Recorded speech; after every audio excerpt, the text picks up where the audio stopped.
Liftoff. Hello, everybody. Welcome to the chat hour.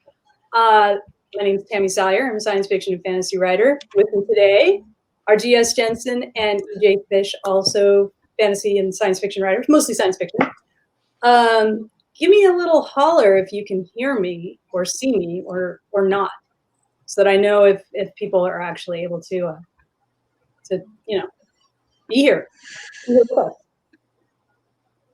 I don't see anyone. Hey, there we go. I believe we are seen. Okay, good. I got a couple. Yes. All right. Right. Okay. I write science fiction, but I don't know too much about technology, so this could be very interesting for all of us. That's why I'm looking for a little confirmation. I'm seeing a lot of people, though. That's exciting. Let us know where you're from if you'd like to. Everybody who's here today, you are more than welcome to jump into the chat at any point, throw out some questions or some comments, or tell us your favorite wine, because this is an important question that we all need to know the answer to. But also, there is a little thing at the bottom of the box that says ask a question. And so if you want to know anything specific from all of us or any specific one of us, go ahead and use the ask a question box and we will answer it, as you might have guessed. So I'll start with talking a little bit about who I am. And okay, looks like there's a little bit of a delay. So sorry about that. That's beyond my powers, although I have many. So I'm Tammy Salyer. I am a California-based writer, but originally from Oregon. And EJ and I have that in common. I write science fiction and fantasy. I wrote a military science fiction trilogy that I finished a few years ago. And then I jumped into writing fantasy, which is much harder. And it's taking me much longer. That's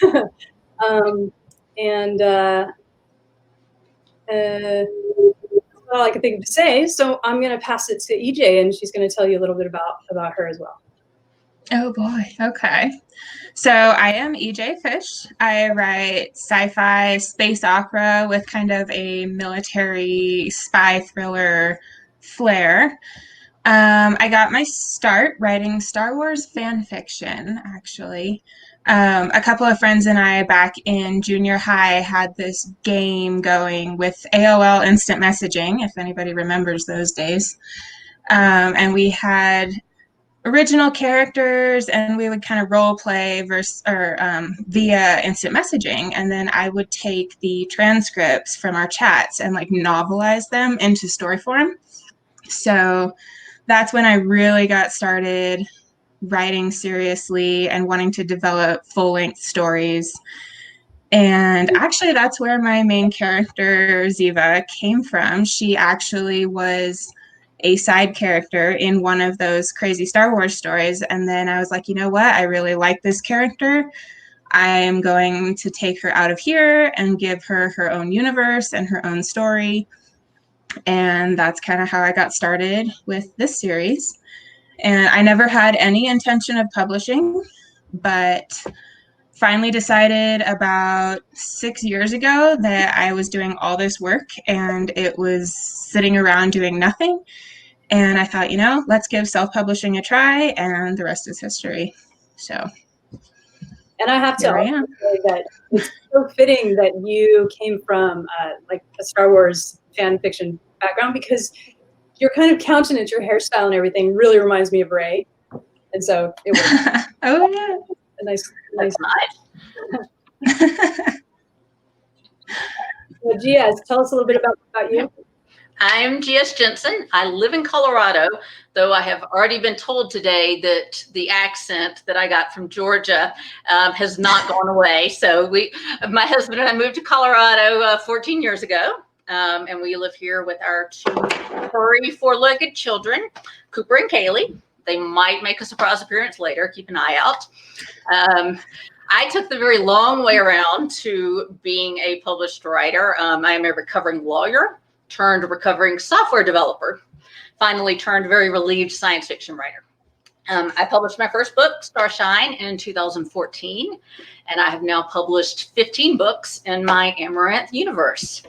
I've loved space and astronomy and science fiction since I was a young teenager. I loved books longer than that. I'm an unapologetic geek and tech nerd and avid video gamer, and and I'm getting interrupted by my husband here, who seems to think something's wrong with the lighting. Yes. Avid video gamer and optimistic futurist, which those of you who have read a few of my books have probably figured that part out. So cool. And I forgot to mention, like, the most important point. What are the three of us doing sitting here talking together to all of you? So I'll just tell you. I guess it was in 2016, I came to both of you because I knew that we had written somewhat related storylines with some similar characters in our stories. And I thought it'd be fun to put out a collection of each of the first books in each of our science fiction series, so that if somebody picked up one of us, they would get a chance to read all of us. And you know, we're doing the work of the research for them in a sense. So that book is called Forward from the Stars, and everybody who's here probably has already heard of it and knows that if you registered, you could get that book for free, or 3 books, I should say. So yeah, and there's a button at the bottom also of the screen that says "Learn More About Us." If you click that, it'll take you to, if I recall correctly, it'll take you to that book, so you can get that book if you want.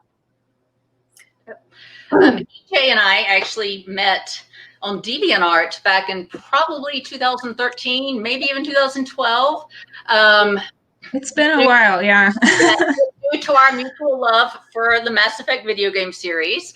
I was writing Mass Effect fan fiction at that point, and she was making lovely Mass Effect art, and we sort of got to know each other, and this was before either of us had published. But then when we both embarked on that indie publishing journey, then we hooked up and got to know each other a lot better. Yeah, I remember I was reading Starshine. I was like, oh, this person I follow on DeviantArt just published a book, so I'm going to check it out. And I was reading it at the time that I was getting ready to publish Dakiti, which is my first book, which is the one that's included in Forged from the Stars. And I decided to reach out and email you to see what your experience using CreateSpace for paperbacks had been. And then we just kept in touch. Here we are. Yes. Mm-hmm. Isn't it? I think we initially met Tammy on Twitter, right? Which has many negatives to it, but one of the positives is it has been a great way to meet other authors and networking. Yeah, but the networking with other authors really has been incredible there. Well, I think one of the side effects of being an author is that you think you have something that you think everybody needs to know what you have to say. And well, Twitter is very good. But like you said, it's just perfect for meeting people who are like-minded and careered. And so, yeah, it's been a boon. So there goes my voice already. So I just wanted to make a sort of a side note. I've noticed a few people in the chat have mentioned their favorite kinds of wine, and I think it's necessary that we give them kudos for their quality taste. Anything with a fancy wine bottle label, yeah, of course, obviously it's good wine. Dark, I also like that actually, and cream sherry. Cool. I don't know about that. Port, yes, but I'm a Cabernet drinker myself. I want to thank Eric for calling out my private label wine. You literally can do this online, and you can buy. I should have brought a bottle of that over here. Maybe my husband will, bring it over here and let me show it to you guys. But so you can order that with the Aurora Rhapsody label. But my actual favorite wine, here, Erath Vineyards. It's from Oregon, EJ. It's Pinot Noir. The aroma is almost as good as the taste. It's wonderful. So there's my pimping for it.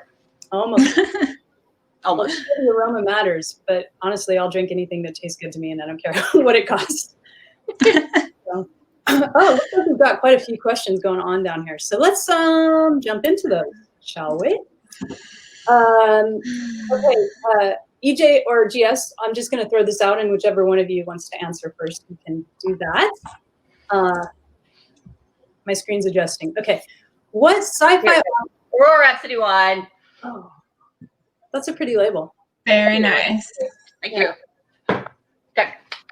All right. So what sci-fi authors influenced you when you were creating the universes that you have so wonderfully brought into life? So what sci-fi authors influenced us? Especially to be good. I don't know. I always tend to cite not necessarily books and authors as my influence, but Star Wars, because that's where I really got exposed to the space opera genre and thought, so much is possible in this genre and you can make stuff up and do pretty much whatever you want. I have admittedly not read nearly as much classic sci-fi as I would like to have. So I do tend to say Star Wars above anything else has been my primary influence. Could I just interject? I remember a couple of, maybe a year ago you were talking about reading Dune. Did you ever finish it? I didn't. I started and I was determined to finish it before the movie came out, and then the movie got delayed. So I was like, oh, good. I'm not on the clock anymore. So then I might have to start it over at this point, but we'll see. Well, or just watch the movie. It'll probably be better than the book. Tammy, I saw your review on Goodreads. It's been 20 years since I read it, so I don't remember enough to fall one way or the other on there. But I am looking forward to the movie. It looks like, if nothing else, it will be gorgeous. Yeah, I agree. I'm not a fan of the book, but I thought the movie looked like it would be a lot of fun. And it's got Josh Brolin. Josh Brolin's a Goonie, so there. Speaking of which, a couple of months ago, during the height of the COVID quarantine, when we were all locked in our houses, pretty much all the time, the Goonies did a reunion Zoom chat. I saw it. Did you see it? Wasn't it? It was wonderful. It was great. It was. It really was. Yeah. So then, of course, we had to watch it again. But yep. Yeah. So tell us who are your science fiction writing influences? I did read the classics when I was young. I wasn't thinking about being a writer then, so I just read them for fun. I mean, Foundation was the first sci-fi book that I ever loved. And Arthur C. Clarke and, some Frank Herbert and more recently Alistair Reynolds and whatever. But Peter Hamilton is really what rekindled my love of modern sci-fi and also started getting my writer wheels turning. He is just a master at world building. I've never seen anyone else that can do it better than him. I love Louis McMaster-Bujold and Catherine Asaro for showing that women could write modern science fiction as well as men and actually put real thoughtful romance in it, and it still worked. Gasp. So they made me a little less afraid to try that, I guess. Yeah, I've always meant to read more Bujold, and I just haven't yet. There's too many books. There are. In fact, in the back of every one of her books now, there's about a 6-page author note where she's talking about what order you should read them in. Yeah, that's what. So the chronological order is completely different from the publication order. Oh, strangely. It's just for extra confusion. Yeah. I would say for me, were you done? Yes. I started out reading sci-fi in middle school, and Ursula Le Guin was one of the earliest writers I read a lot of. And Octavia Butler, I liked some of her stuff, but other stuff I was less interested in. But more of my sci-fi influences tend to come from movies rather than books, which is same. Yeah. Just like you were saying, Star Wars. Even though there's millions of Star Wars books, I mean, there's probably a couple hundred or more. And I read some of those. Yeah. So I think it's the visuals in the movies that I like that really get my imagination going. Yes. Yeah, agreed. So that's my short answer. It's not very inspiring. I'm gonna move on to another question. Are you two both ready for that? Yes. Okay, so as everybody who's writing questions may have already noticed, there's a way to vote for questions. So as they get the higher number of votes, I'm going to go ahead and just read whatever has the highest votes. So the next question is, how do you move from an idea for a story to writing a book or a series? So yeah, so let me just paraphrase it a little bit or rephrase it a little bit. What's the first thing that happens in your brain where you're like, oh, that's interesting, and then you go into, I have a book in mind? How does that process happen for both of you?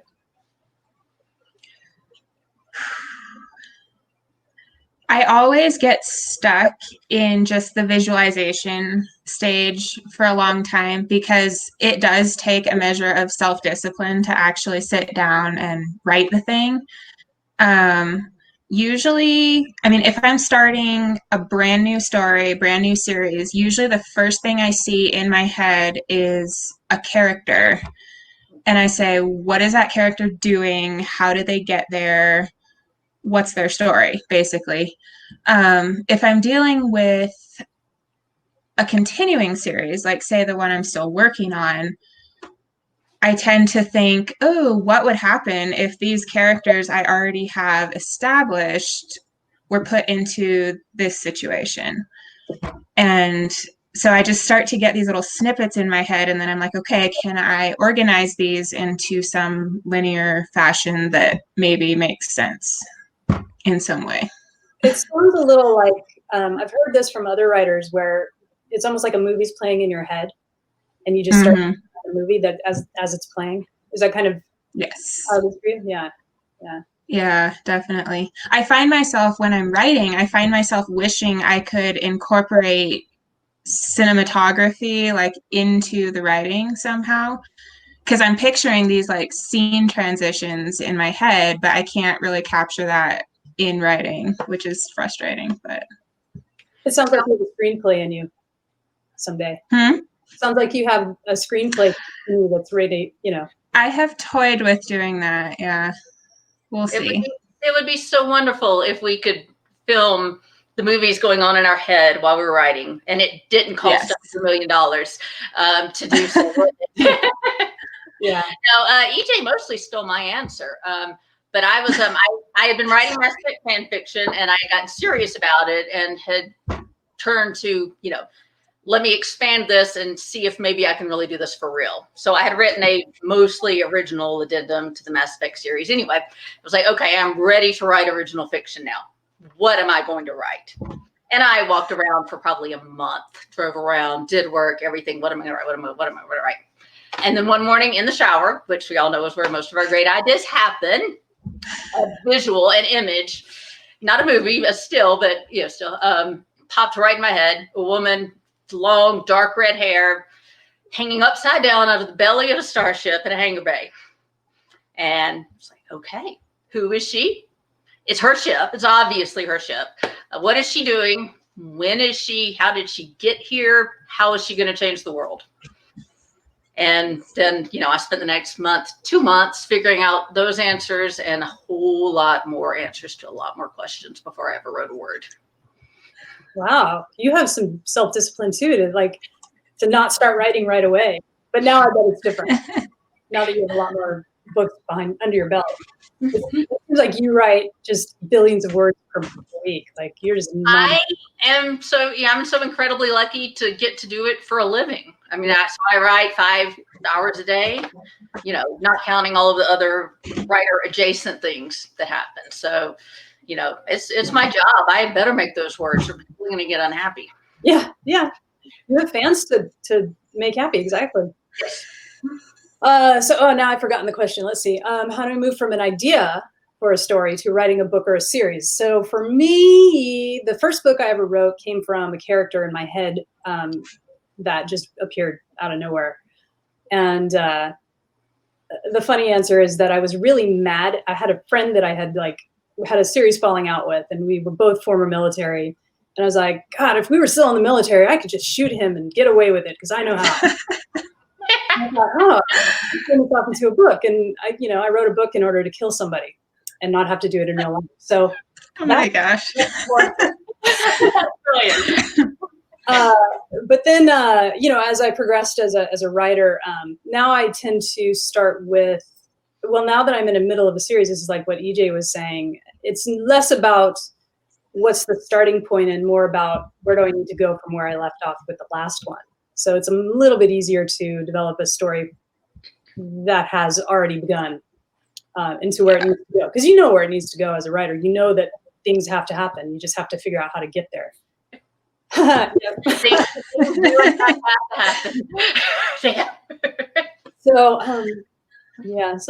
that's that. All right, so moving on, unless there was more we wanted to say. No. Why did we choose to use your initials rather than your full name? So this is both for you two. Oh, what happened? There it is. Is it a matter of adopting a stage name or privacy or something else? For me, well, kind of all of the above. My name is not easy to spell, my real name, and it does not fit neatly on the spine of a book. So it was out from the beginning. You know, I knew I was going to go with the pen name. I went in my library, tilted my head to the side like a librarian does, and considered all of the names up there and tried to figure out what I thought worked, just in terms of uniqueness versus commonality, long versus short, initials versus names, that type of thing. And then started brainstorming from there. You know, it is a reality that most science fiction writers are men and most science fiction readers are men. And so choosing the initials, I mean, was at least in part, you know, a recognition that, you know, I never tried to hide that I was a woman. My picture's in the back of every book and on social media and everything. But if some guys picked up my book, not stopping to think that it might be written by a woman and started reading it and fell in love with it when they might not have otherwise, then that's great. That's another reader for me. You're just getting rid of one potential obstacle before it can even be an obstacle. Exactly. Yes. The purchase obstacle. Yeah. Right. How about you, EJ? All I will say is that EJ stands for Elizabeth Jennifer, and nobody wants to write that entire thing out.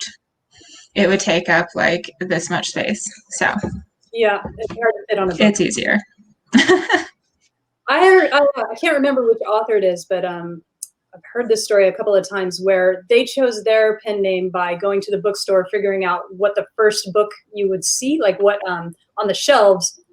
What's a name that you're going to see really quickly and easily? And that's, you know, it was whatever was in the middle, something with a G maybe or something.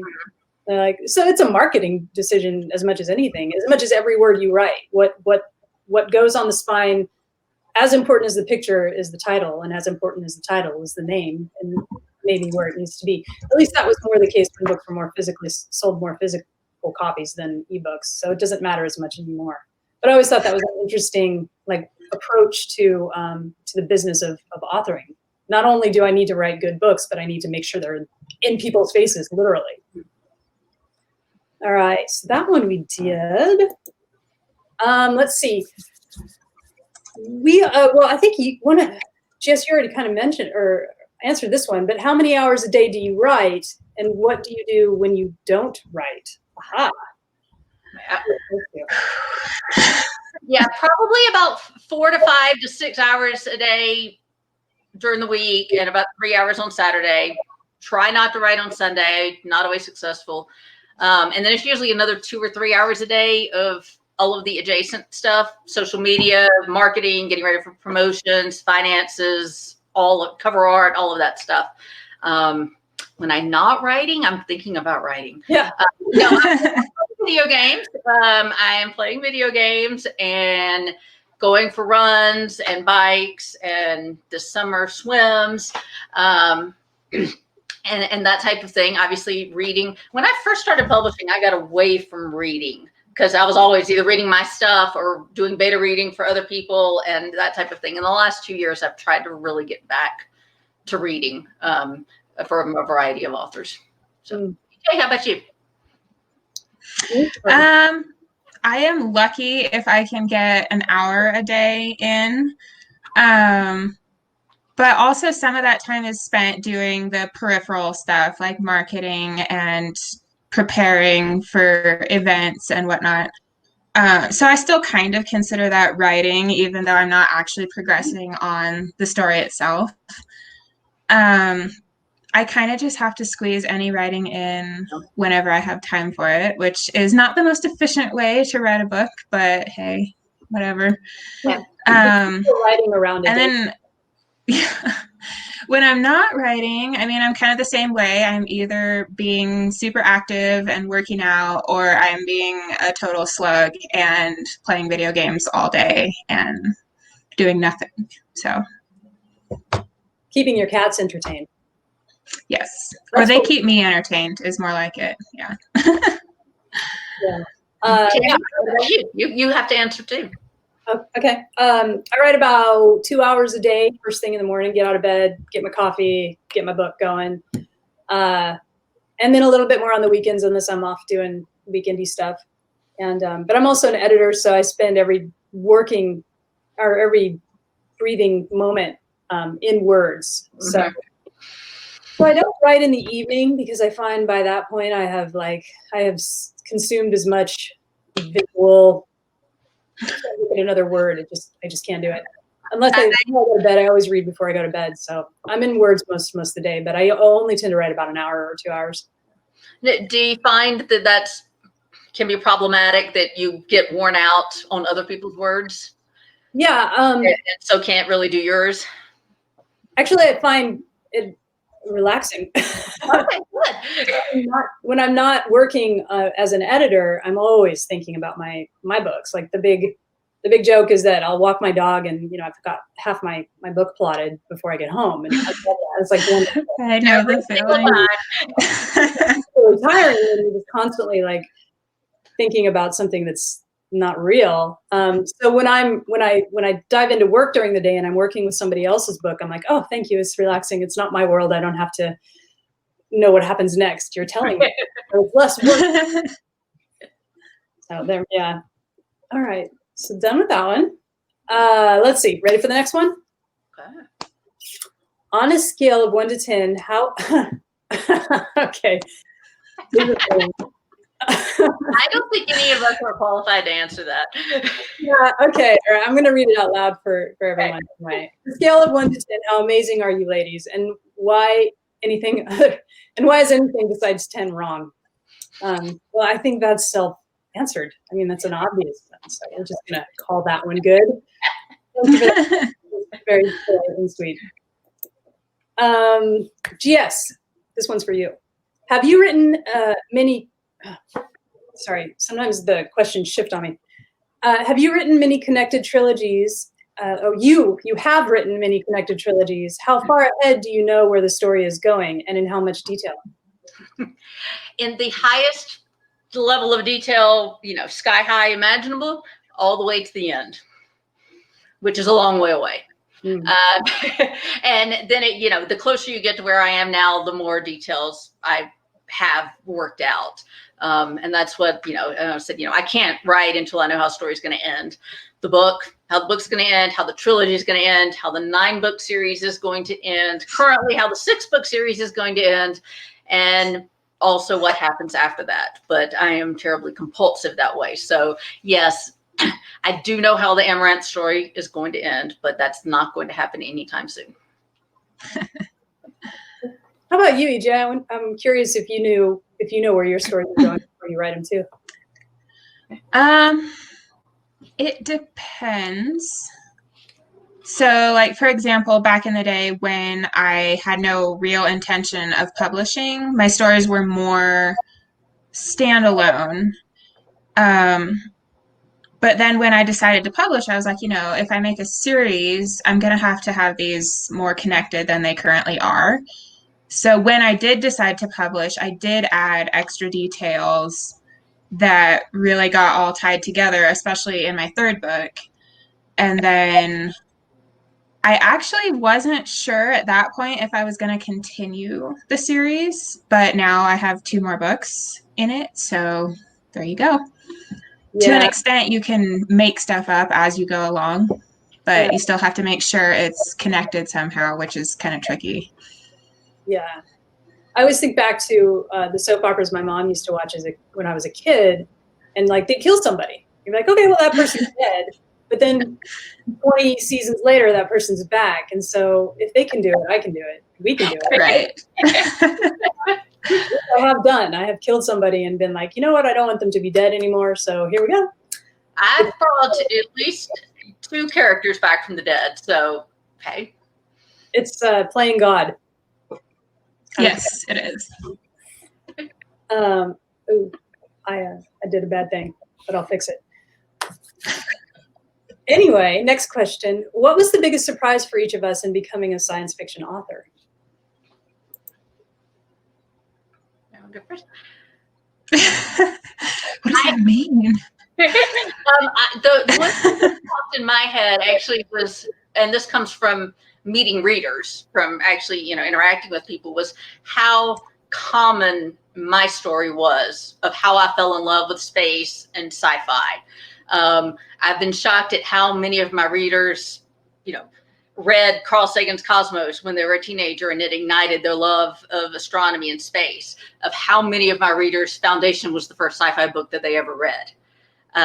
You obviously, we're all the center of our own worlds, but I have heard my own story reflected back at me so many times from my readers. It's really been amazing. What do you think, EJ? Oh, I don't know. That's a weird question. Biggest surprise for you? I don't know. I guess I've been kind of fascinated by how many other self-published authors, especially in my generation, my age range, all have so many other interests in common, like video games, for example. Like, I've met so many other sci-fi authors who also love Mass Effect and Fallout and some of my favorite game franchises, which has made the networking easier because we all just love the same things. Mm-hmm. And it's been kind of funny to see. Yeah.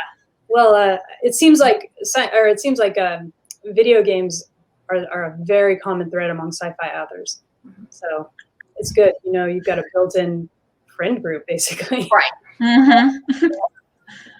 For me, the biggest surprise was that I was able to write a whole book and then do a couple of more. So that was a big shocker to me. I thought I would just do a quick. I have a habit of starting stories and not finishing them. So I've learned to not do that anymore. All right. So we're moving right along. We're getting through some good questions. And I just wanted to remind people that may not be aware that down at the bottom, there's a little thing that says ask a question. So if you have something you want to know from any of us, go ahead and put it down there. You can also put it in the chat, and EJ will punt it over to me, and I'll read it for you too. Okay, so next is, I find in contemporary sci-fi there are still very few same-sex or alternative families/relationships, unless the book is specifically targeted to those audiences. What do you think is the reason for that? That's a good question. I'm going to go because I only have a little bit to say about that, so I'm just going to do it. I don't know so much contemporary sci-fi because since I've been writing sci-fi, I've been reading less of it.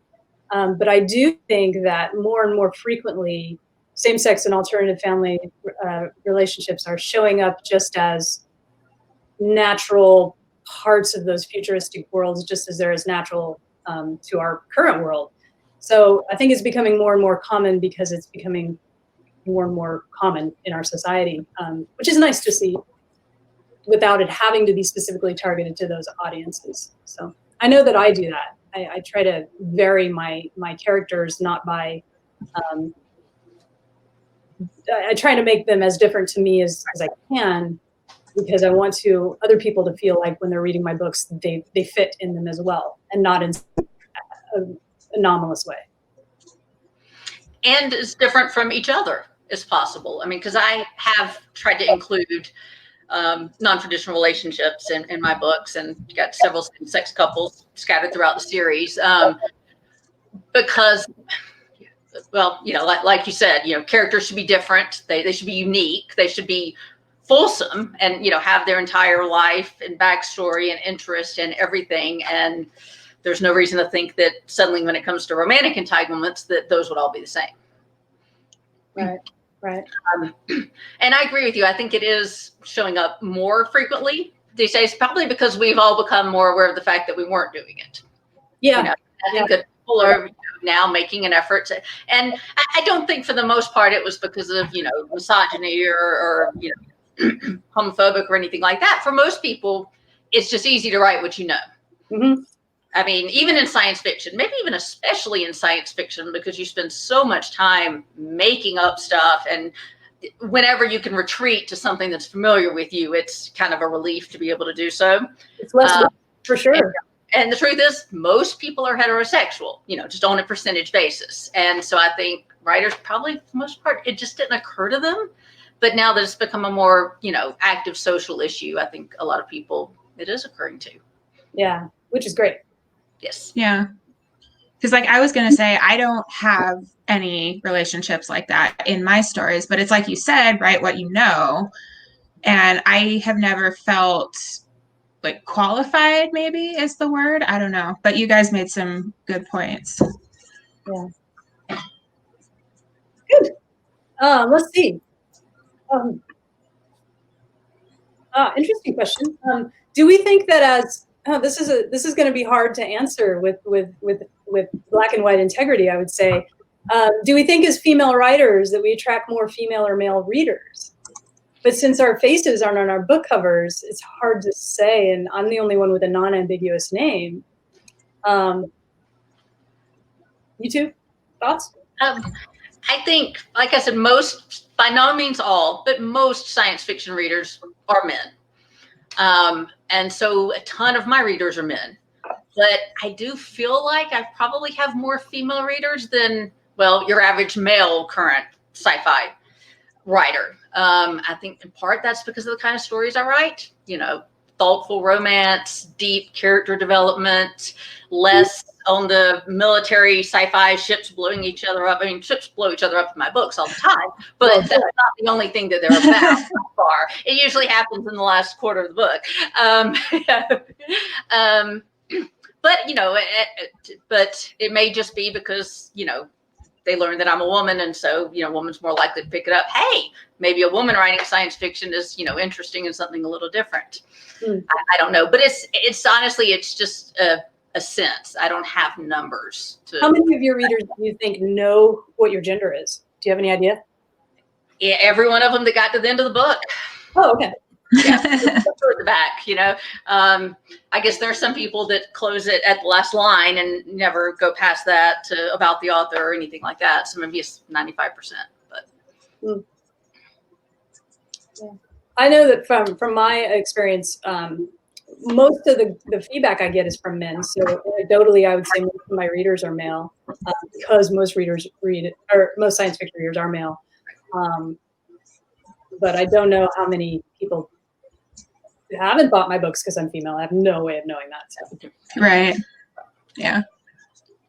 And as far as I've been able to tell, I have a pretty even mix just based on the people, like the readers that I have interacted with.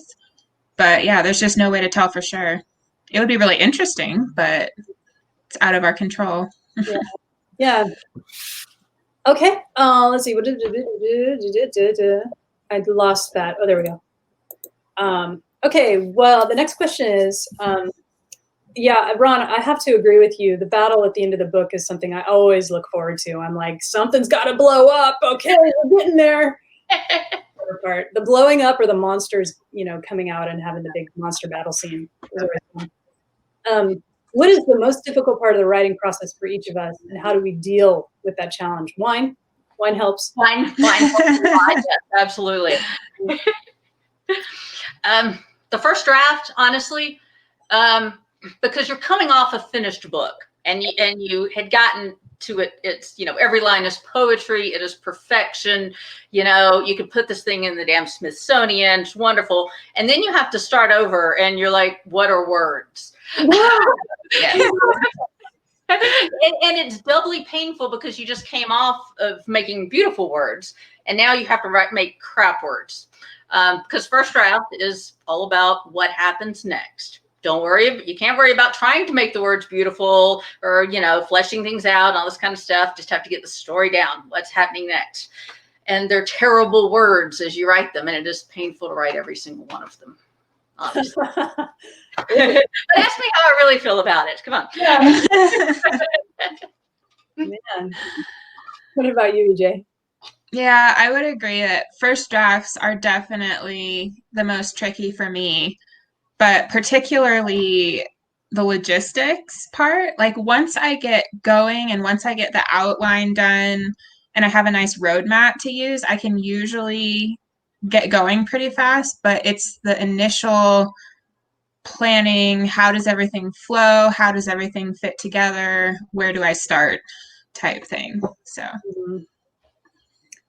it's not my favorite. Yeah. And how do each of you deal with that challenge? One.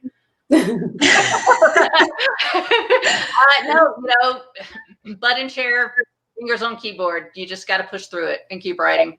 Yeah. It's as simple but as complicated as that. Yeah. Unfortunately.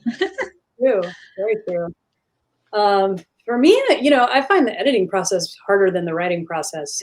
But I can't start a page until I've written an outline. I can't even pretend to think about writing until I've got the outline done, because I used to be what they call a pantser. And I found that was the most inefficient and painful thing to do to myself. So I quit doing that, started writing outlines. And now maybe one of the big challenges is knowing when to stop outlining and just get started on that book. So that first page is always the hardest thing for me. But then once that's done, it starts to get a lot easier. But I dislike editing my own stuff. I just feel like it's done. It's fine. I know what I'm doing. It's fine. Get it away from me now. Right. But I don't do that. I know better. Okay, so next.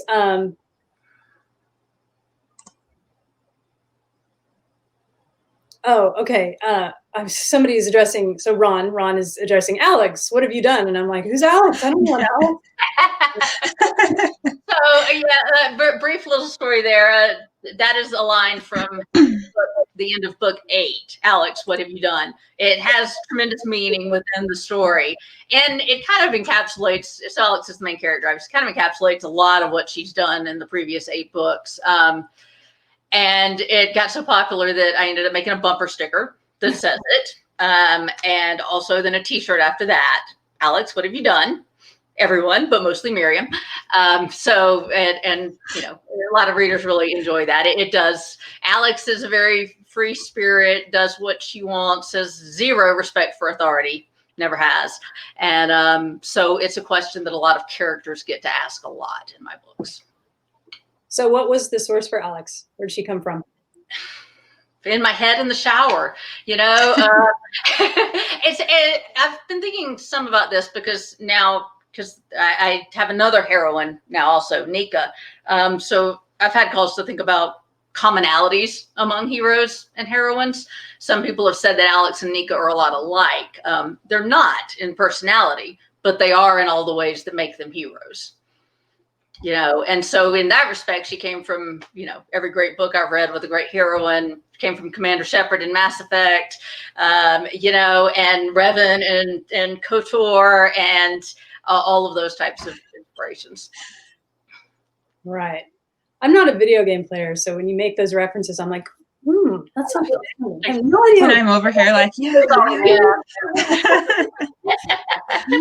did not, DJ, I did not know that Ziva came from your Star Wars fanfic. So that's great. Yeah. And that all happened right around the time that, I don't know if you guys watched NCIS ever, but a character named Ziva on NCIS. And so I was like, oh, that's a really cool kind of exotic name. And so I just stole it from the show, thinking this character was just going to be this temporary side character. And then that didn't last very long. So no. And you we are. You have the best art for her. She's like, all of your characters and all your book covers, they're so cool. And they totally encapsulate and embody these great characters that make me want to read them. Haven't done it yet, but they do. Now, EJ is a very talented artist. For anybody who doesn't know, she did the models for Alex and Caleb that are on my trilogy collection covers. So, and they are just beautiful. And the models for all the characters on the Forge from the Star cover and the cover itself. And the cover itself, yes. So yeah, those are going to be collector's items. You need to get them. I don't know. Will ebooks ever become collector's items? That's an optimistic future question, yeah. Interesting. I'm gonna have to think on that. Okay, so next question. As a busy professional and woman,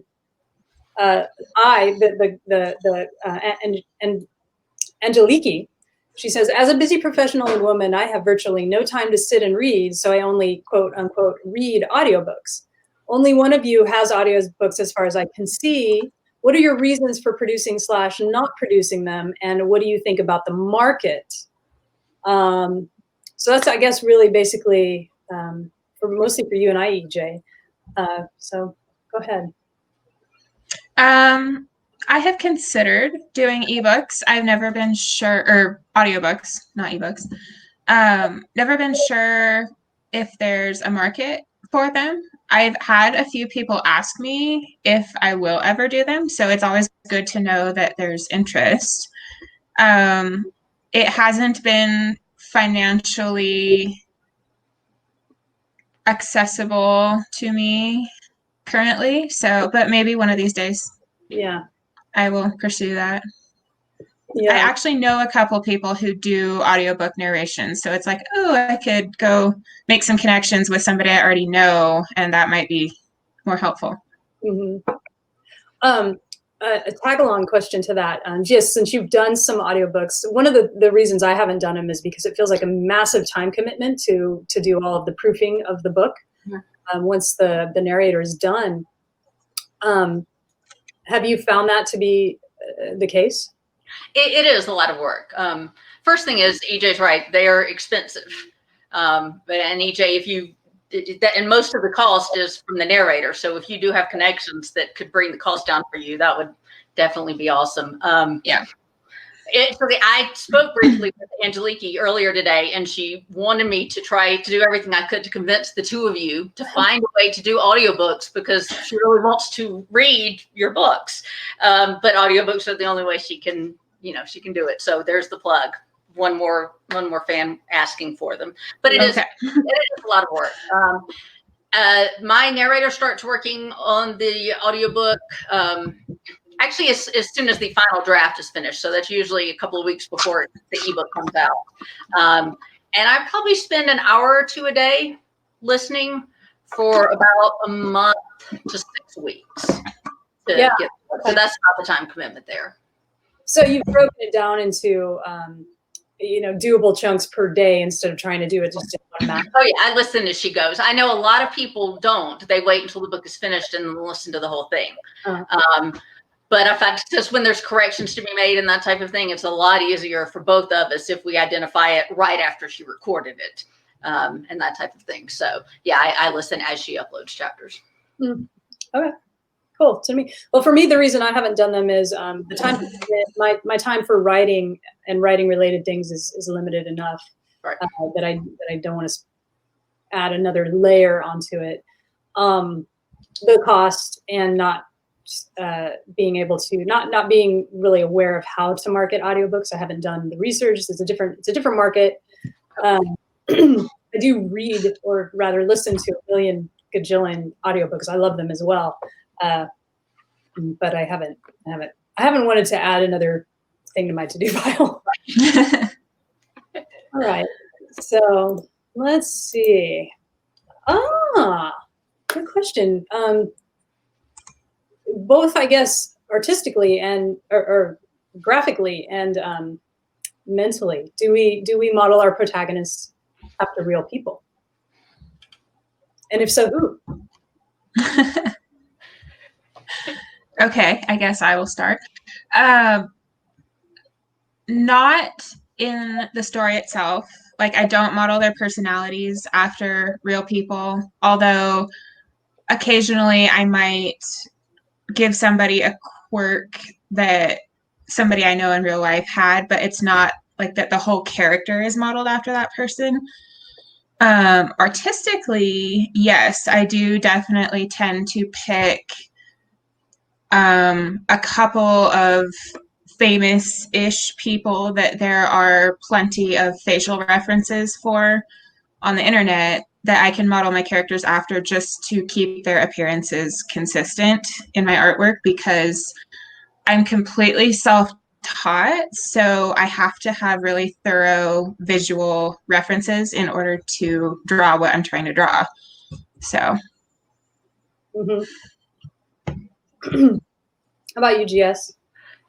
I thought the question was about, did we model our characters out of real people that we knew in real life? Because I do get asked that a lot. And I would say there are 3 characters in Starshine that were at least partially modeled after real people that I knew, but I'll never say who they were. The characters or the people.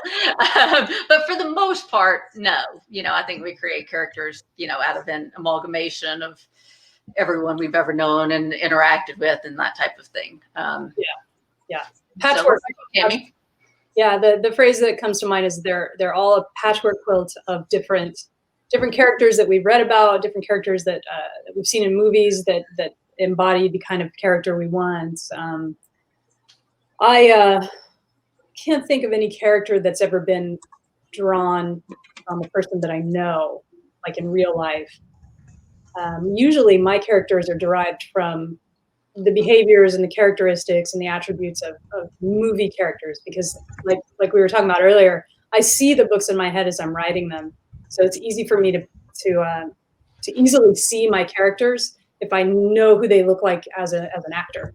Yes, I do. I also have a secret file of, pictures of actors and occasionally just models, assigned to the major characters in my books. And it's not for fan casting. In many cases, they're too old now to play the character, but, I see them as they were, in their prime and that type of thing. But it helps tremendously in terms of writing them, just to have that visual reference over on the side. Yeah. I think that's pretty common, actually, for writers to do. I hope that answered your question, Jeff. Do we have any trouble naming characters? Yes. After a couple of 100 characters, yes. Yes. I will think of character names ahead of the book and just create a big fat list, so that when I'm writing, I can't keep writing without filling in a name, so I can easily go find that whatever kind of character I want. If it's a secondary, not important character, and I'll just put in a name. But it's easy when you are creating worlds that are not Earth-based, current reality-based, because specifically I'm talking about my fantasy series. I'm making up weird names all the time, and it takes some time. But the big joke is that I know I jumped in and answered this first, but it means something to me. Cycling fan. I both ride bikes and watch bike racing, and I always have a couple of cyclists in my books. So if you're a cycling fan, you'll know who they are. But otherwise, they'll just seem like regular people. So, that's my answer. Yeah, I'm the same way. I have this stash in my phone of names I have come up with. So that's a pretty lengthy list these days. And these, they work for characters, they work for cities, planets, ships, just anything I might need a name for. I just whip my phone out and check my list and see if I can find something I like. So I usually don't have too much trouble coming up with names. That's good. Yeah. Did you have anything to add, Jess? No, I have an Access database with all of my characters' names in it, because again, after 15 books, I'm going to end up accidentally reusing a name. I've prided myself on, having, unique and varied names and all this stuff. And somehow at this point, I have ended up with 7 major characters whose first name begins with the letter M. And I am really ashamed of that. I don't know how that happened. It was, a rookie mistake to begin with, but then I kept doing it. And Anyway, I apologize, everyone, for that. As an editor, If it's any consolation, I can only think of 2 right now. Oh no, 3. some time. I'll have to keep thinking. Yeah, Malcolm, Morgan, Miriam, Marley, Maris. I can assure you that as an editor, I know that is just a mental glitch that we, all of us are capable of. I see so many books where 10 out of the 11 characters have the same first letter for the same name, or for their name. So I'm lucky that I get to see other people make mistakes, and it makes it easier for me to avoid them. So it's kind of nice. All right, good. This one's for you, GS. I, for one, missed the Gilbert Chesterton quotes. Any response? Probably because, I haven't been using. So for a long time, I had a quote at the beginning of every part of every book. And G.K. Chesterton is one of the most quotable people who has ever lived. He's really wonderful. And so I probably used 4 of his quotes at least over the course of the books. And to the point where I started getting self-conscious about it. People go, oh, that quote. Is G.K. Chesterton a real person? Yes. Okay. Yes. I mean, 1800s, I think, writer, author, philosopher, general, wise man of words kind of thing. But he really is immensely quotable. But the last couple of books, I have not been including quotes. Honestly, I started out with, a list as long as EJ's list of names for characters of quotes that I just came across. And this is a wonderful quote. I'm going to stick it over here. Maybe I'll get to use it one day. And I've almost run out. So. I'm just going to say we have 4 minutes left. This went by way too fast. Like, we could be talking for a long time. There's so many things. We've already identified other things that we wanted to talk about, but we're not going to get to them today. I'm going to get to the last 2 questions, and I think that we'll try to keep the answers short so that we can get to them. What have been your readers' responses on audiobooks putting a voice to a character? So how are your readers responding to the voices that your audiobook narrators are using? Like a cover image of a character puts a face on them, and possibly contrasting with the reader's own mental image and sound. It's a complex question. So I think what they're asking, what Frank's asking is, how have people reacted to your audiobook narrators in relation to the characters that they've already kind of imagined? So far as I know, everybody's been really happy with the narration.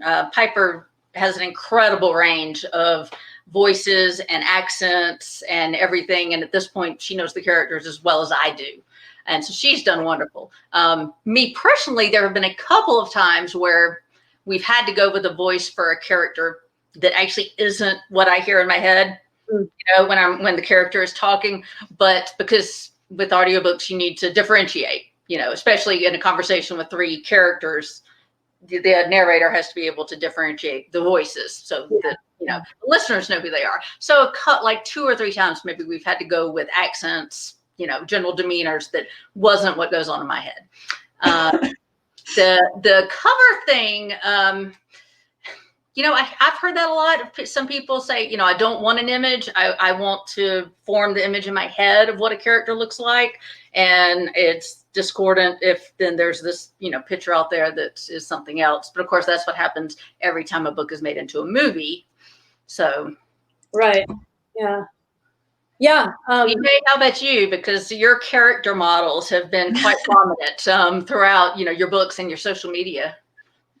I have only ever had one person comment, and he just said, "Oh, that's not what I imagined him, like Araska, looking like." And I was like, "Okay, cool. I don't know how to respond to that." So, yeah, it wasn't a negative thing, but just a comment. It's true. I've heard the same thing you were talking about, GS, about people their own idea, and then the book cover comes out, or a new version of the book comes out, and it doesn't look anything like they. You do the best you can, and everybody's going to have their own the wonderful thing about books is that everybody has their own idea of what that world is and what that character is, and you kind of just have to ignore what the cover has. But at the same time, everybody wants the books to be made into movies or big budget TV shows on HBO. It's, I think it's the contradiction that we all deal with. We want to see the vision come to life on screen, but we also like the vision that we have in our head. Have I disappeared? You have disappeared. Yes. Oh. Your audio seems to be mostly okay. We made it really far. Let's see. Okay, well, I'm not going to fool around with trying to figure that out. It sounds like you can still hear me. Mm-hmm. Yes. Okay. Because we're out of time, and clearly the universe has seen enough of my face today. So I just want to thank both of you for coming to this chat, because I invited you and I didn't think you would, because you sit at the computer when they're not working, and talk to the void. So I am now the void. And I really appreciate you both showing up. I will say too, well, if either of you want to add anything, then I've got one last thing to say. I think I'm good. I'm good. This has been great. This has been wonderful. Yeah. And yes, we could do this for another hour easily. Yeah. We didn't even get through our questions. I knew you were prepared. I knew it. Anyway, I wanted to say to the audience that don't forget to click the button at the bottom if you want to get the book. You can follow all of us on our social medias, which are easy because it's just our names.com to find our websites. I'm going to send you an email with the link as well, so it won't be lost to you. And also, we're going to put this up on YouTube if you want to review anything we've said, or whatever, you just want to listen to our awesome voices again. Okay, so I'm going to end the broadcast now. Thanks again, everybody, for coming. It was great to have you. We really appreciate your time and your questions. And enjoy whatever books you read from now on. And bye, EJ, and bye, GS. Bye. Bye. Thank you.